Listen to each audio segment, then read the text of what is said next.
everybody. I'm so excited to welcome Tilly Storm to our podcast today. Tilly, welcome. Thank you for having me. I'm so excited to be here. Me too. We had the pleasure of meeting at PodFest last week and we got to connect, and she has such an incredible business that she's creating. She's got a podcast. She's got so many awesome things happening. So can you share with our audience a little bit about your background and what you do now? Yeah, for sure. Well, I've been a holistic sex and embodiment coach for going on 6 years now. I've had a podcast. It's now called the Multi-Orgasmic Millionaire. It used to be called the Multi-Orgasmic Mama, and I worked almost exclusively with mamas for a while, and that's been going since 2017. And amazing. I have another little family business, more of a legacy business for my children, of a podcast agency and production company. So we just started that. Amazing. I love it. I am a big supporter of female entrepreneurs, especially mom entrepreneurs, because we are so powerful. We can do literally everything and anything all at the same time. We can raise our kids, we can build our business, we can build multiple business, can run a podcast or write a book or anything that we put our mind to. So I'd love to hear a little bit more about how you created the Multi-Orgasmic Millionaire and the business that goes along with that, because if I understand it correctly, you work with millionaires to help them with their sex life. So we'd love to hear that. Yeah. Okay. Well, it started working as a city planner after the housing market crashed in 2008. So when that happened, I had just graduated with a master's degree in environmental science. And when the housing market crashed, that was like the first job industry to go. And I couldn't find a job anywhere. So I ended up getting a job in city planning, which was like kind of related, but not really. And I hated it, like with a passion, hated it. It was like fluorescent lights everywhere and just being stuck in an office all day. It was terrible. And anyway, I also had a baby at the time, and my boss walked in on me breastfeeding, and he had a hissy fit, and he brought in HR, and they told me all sorts of stuff that was like so not cool. Like I couldn't pump in my office. I needed to go to the bathroom to do it, and all this crazy nonsense. And I wasn't wearing enough red lipstick. And from there, I just made like an inner commitment to myself that I was never again going to work for someone else in my whole life. So that's what started entrepreneurship for me.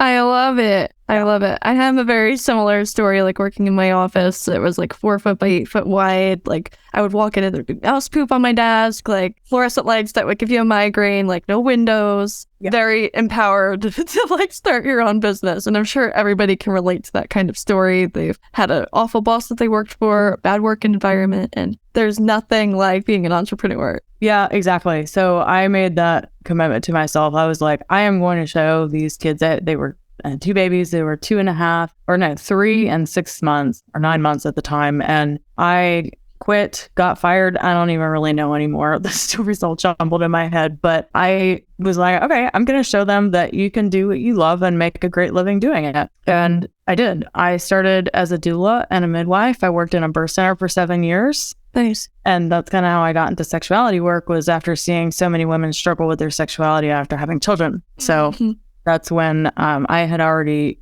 dove into sexuality work for myself and really started to awaken that part of myself. And I also went to Tantra school. I did a sex, love, and relationship coaching training. And then I started serving women who lacked sexual desire, who lacked pleasure in their lives and in the bedroom, that sort of thing. And it's just kind of like gone on since then. That was like 2017. Oh, this is so great. I'm really excited about this. So how did you start your business? Because, you know, like, especially in the sex work, like, I'd imagine it's a lot of referral-based business, but what else, like, do you do, like, as far as a marketing standpoint to try to, you know, build this thing? And I know that you made a shift too recently, so we'd love to hear about that too. Yeah, well, it was not referral-based at first.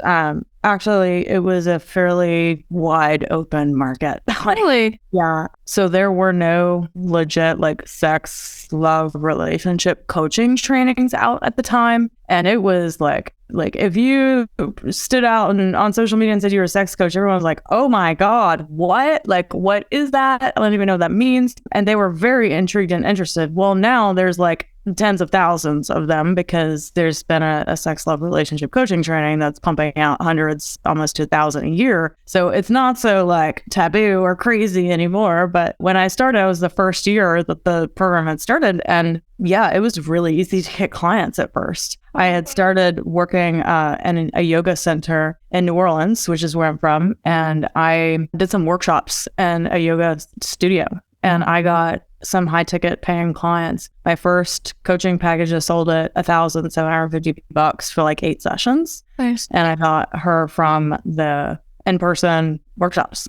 So then it just kind of spiraled from there. I was also in the middle of getting divorced and had no money to my name. Yeah, it was a really, really rough year and a rough start to my business, but it's kind of like that, you know, you got to put them in the fire and then they'll come out stronger kind of situations. And that's how it was, because the only other option was to go live with my parents, and that was not an option in my head. So it was just like, I got to make this work, and I did.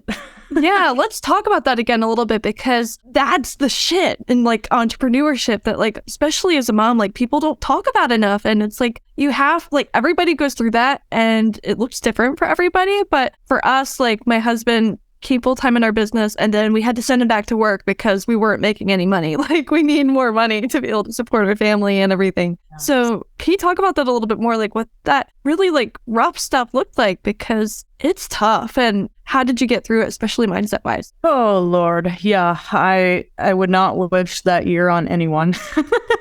I know. It was seriously like praying and meditating every day. Like, God, if this is what I'm here to do, you've got to help, because like I'm doing everything I possibly know how to do. And every month for like the first 6 months, it was like the 27th of the month would come up and I'm like, oh my God, like I have no idea how I'm going to pay rent. I have no idea how I'm going to feed my kids. Like I still don't receive hardly any child support money. It's like pennies compared to what most people get. So there was no help really in terms of financial anything. I had nothing to my name. No, I had so much credit card debt, which is part of the reason I ended up having to get divorced, was financially related. So I was not in a good position whatsoever. And it was just like really staying connected to my why of like, God damn it, I'm going to show up and show my kids were my reason. I was like, I am showing them that. And it almost makes me cry thinking about it. But like, it was that strong because my dad worked his ass off his entire life, you know,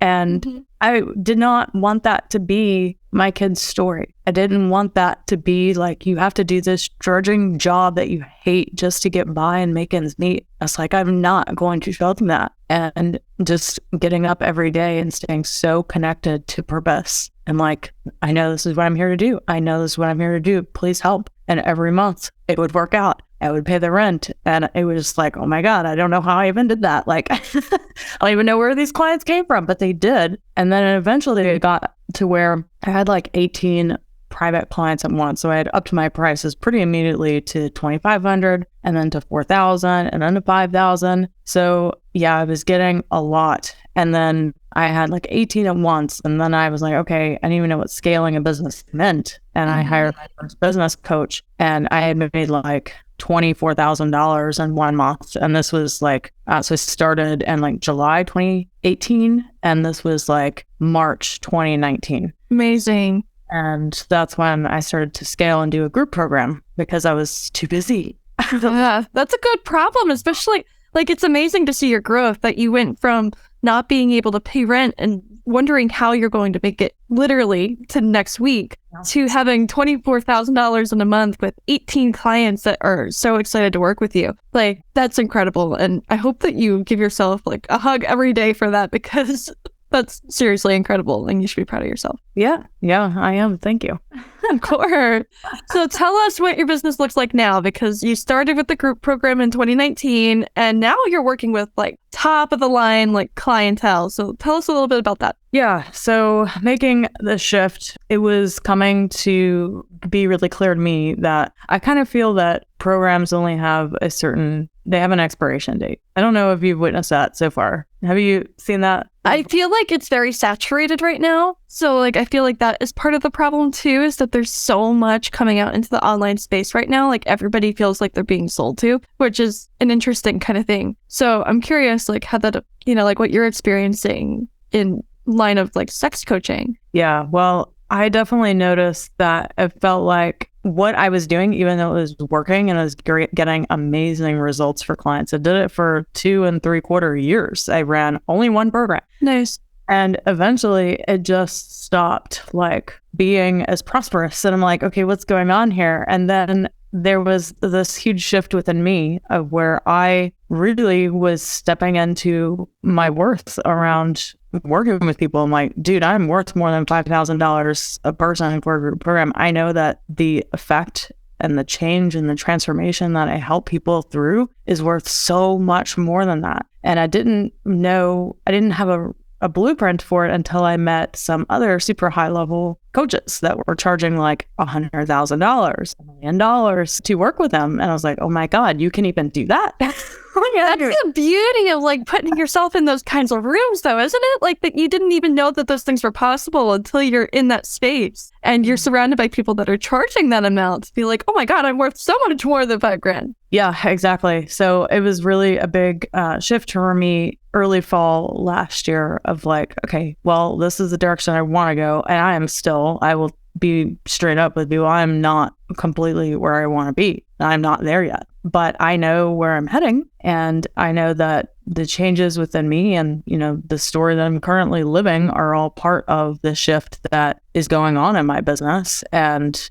who I am calling in to work with, that I'm calling in high-level individuals who are ready to do sexuality work, because this is the last frontier in personal growth and development. Like, this is the one thing most people have not done or haven't even thought about. And yet it affects everything we do. And these types of people are the ones that I'm calling in. I don't want them worried about the money. I don't want them thinking, oh my God, I just invested all this money. Oh, right? Now what am I going to do? Right? No, like that impedes progress and growth when you're worried about it. So when you're working with high level individuals, it's like, well, okay, great. The level of investment that they need to create a change is a lot higher than someone who's only making 50 grand a year, right? Because it's not about the money. It's about the level of investment that it means to you. So charging that amount of money, it might sound crazy to some people, but for other people, $100,000 is nothing. Yes. So yes. It doesn't mean anything. It's like pennies to them. So it just depends on the individual and the commitment and the level of investment that they have to make depending on what that means to them, right? So you can charge whatever you want. It's just like knowing that I'm worth that and attracting that individual to me. That's really what it's about. Oh, I love this conversation. I went through this in my wedding business when I first started, and I joined a mastermind group of luxury event pros that really helped me get out of this mindset, because I was new to the industry and I'm like, there's no way I can charge $5,000 for somebody's wedding day for their flowers. And I live in that kind of area where people don't spend money on flowers. So like, it didn't even occur to me that there's other people like in other towns even close by that spend hundreds of thousands of dollars on their flowers for their wedding. Like, not even for the whole wedding, just on their flowers. So joining this group really like opened my mind to the fact that people spend more than $30,000 on a wedding. They spend more than $300,000 on a wedding. And when you open your mind up to those things, it's incredible the like shift that you have in yourself too, to be like, oh my gosh, I am capable of this. Mm-hmm. So now like I've been working similar to you, like trying to attract more of those high level clients and putting myself and creating the relationships really like with the people that are working with those people so that, they can refer business to me and I can get in their sphere. But so good. It's so good. I love this conversation. Yeah. Yeah. It's super fun. And, it's all about the blueprint though. Like if you're only hanging around people who think charging $150 a session is like a lot of money, and there's something inside of you being like, no, like that sounds a little, I don't know, maybe I could charge more. Trust me, you can. Like you don't have to put a cap on your abilities and your worth. And if you're sitting there getting clients results like never before, like I was and still do, like, yeah, you can charge that. And it might take some time and some up-leveling on your part for it to happen. And that's what I've been going through since the last fall, is this huge inner up-level of me and my own worth and my own worthiness around receiving that level of money for my work, right? So it can be a long process. It doesn't have to be, but yes. Taking some freaking time. I want to talk about that a little bit more, because there really is like such a change that takes place inside of you when you're going through these shifts and start realizing first that it's possible that you can even reach that kind of level of payment for your service, but like within you, you're surrounding yourself with different people. You find out that you're maybe not as the same person that you used to be, like around the current people in your life. So you start to like, I want to say spend less time with them. You start feeling like they're putting down your ideas. Like, have you ever experienced that, especially in your work? Like your family or your friends or your current friend group, they don't support it because they're not on that level that you're reaching yet. Yeah, and that's not even a question for me. Like if I'm sharing my goals and desires for my business and people are giving me weird remarks about it, then I just know that they're not my people and I'll move on, right? So I only surround myself with people who would support me in that and who are all in, like, yes, absolutely, like, go for that. So yes, fortunate that, I kind of have that clear boundary, and I don't have a lot like family. My family doesn't know what I do. They do know what I do, but we don't talk about it, right? So ouch. I hear you. My family, I know that they're never going to be the people that I can get approval and praise from for what I've done. And I accepted that a long time ago, and it was really hard. I appeared on a TV in the Gulf of Mississippi. I had a TV appearance, and I needed my mom to like take care of my kids for a couple of hours. And she's like, why? I'm not doing that. And she knew it was because of my work. So it's like, I didn't even get her support to do that. So it's like, and that's a big deal. Yeah, it was a big deal. So yeah, I mean, it's like little things like that where after enough time, and that was in the beginning, I just realized I'm never going to get the approval and acceptance from them. So number one, I'm going to have to double down on giving that to me, giving it to myself, and then just only attracting and allowing people in my life who are in full support of where I'm going and what I'm doing. So yeah, I'm very fortunate to only have people in my life that are fully supportive of that and fully believe in me. Oh, I love this. And you said two really important things. One is that you stop surrounding yourself with those people and absorbing all of that negative energy, and you're physically seeking out the people that are going to be uplifting for you and energetic and supportive of your experience. And even if they're not they'll be able to connect you with the people that you need to be around to help you in this leveling up of yourself. Oh, I love all of this. Yes. So let's talk a little bit more for the moms that are listening, because we all need some improvement in this area of life. Can you just share just anything related to your work that we can be implementing in our sex life and in our relationships to make sure that we're continually growing with our spouse? Yeah, well, in terms of your relationship and sex life, I've experienced it myself that when we're entrepreneurs, a lot of our creativity and energy goes into building our business, and it can be really easy to put that on the back burner and make it something not as important as your big dreams and goals and desires. And yet it takes constant input to continue to maintain a loving and sexual relationship with your partner, that you can't just sacrifice that part of yourself and for your hopes and dreams for your business, right? Because when we're talking about sexuality and our money story, they really do go hand in hand. And I tell my partner this whole time, I'm like, if we fuck tomorrow, just make more money. I love this. But it's kind of is like the more that we can be in our pleasure and the more that we can just let ourselves enjoy ourselves, right? Sometimes when we are in a business bind or a situation and we don't know what to do, sometimes just being in your pleasure and not doing anything is the best thing that you can do. So you just kind of surrender and let go of that and be in your pleasure, and then things kind of fall into place on their own. So how can you keep that alive? Definitely make it a priority by having a weekly date night. It could be a sex date night. It could be a going out date night. I mean, that's something I have to help all of my entrepreneur clients do because they're not doing it at all. I'm sure everybody can relate to this, especially like when you have kids and everything else, like everything else takes a priority. And I don't know about anybody else, but even like in my relationship, I get so in my head, like even when I'm having sex with my husband, and it's like, I have a hard time having an orgasm sometimes because I'm so in my head. So it's like fascinating that this is what you help people do. And I can totally see how it's so needed, especially for high level performers, that they need the creativity and to feel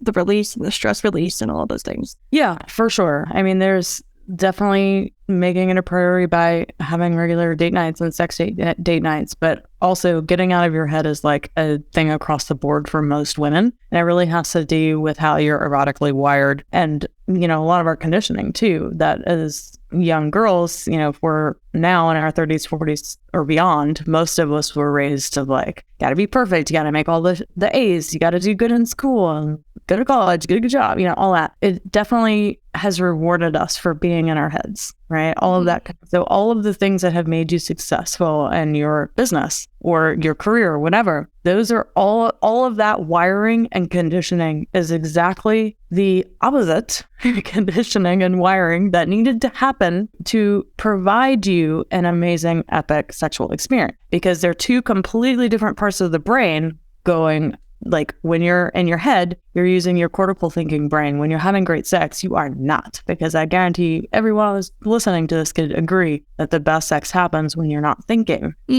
And that's why sometimes having a glass of wine or eating an edible for some people, it can help them get out of that cortical brain. And I'm not promoting anyone to do those things. I think that it's definitely worth learning how to do without the substance. But yes, sometimes that explains why sometimes sex can be better when you've had a glass of wine or you've had an edible, because it helps you get out of your brain and stop thinking about it. And then sex becomes more easily accessible to you to enjoy, but it's also not required. So getting out of your head is absolutely one of the biggest things that I got to teach my clients how to do, because it's the biggest impediment to great, ecstatic, wild, amazing sex.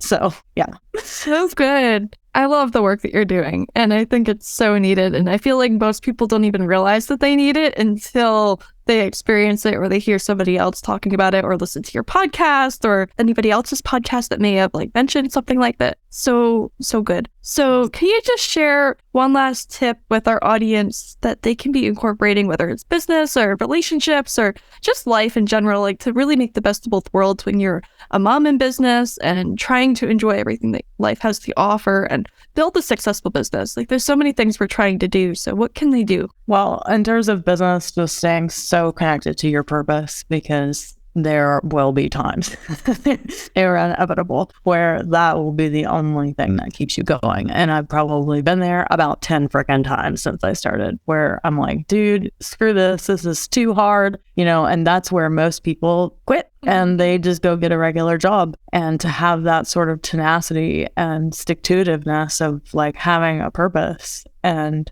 staying with it no matter what, that's what propels you to the next level of success, and then the next and the next. And if you aren't clear about what that is, like mine was, then it's going to be really challenging for you to continue to go on and to get to that next level you want to be. So that's my biggest tip, is to get really clear. Why are you doing this?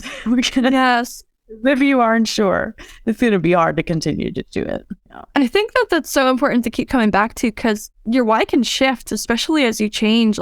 You can, you might start your business for money because you just need to get by. And then it might be actually a sense of purpose and a deep down, this is what I'm being called to do. And then, maybe you need to help somebody else, or you don't know exactly until you reevaluate it and see what you're working for. So that's really powerful. Mm-hmm. Yeah. I mean, I noticed that myself.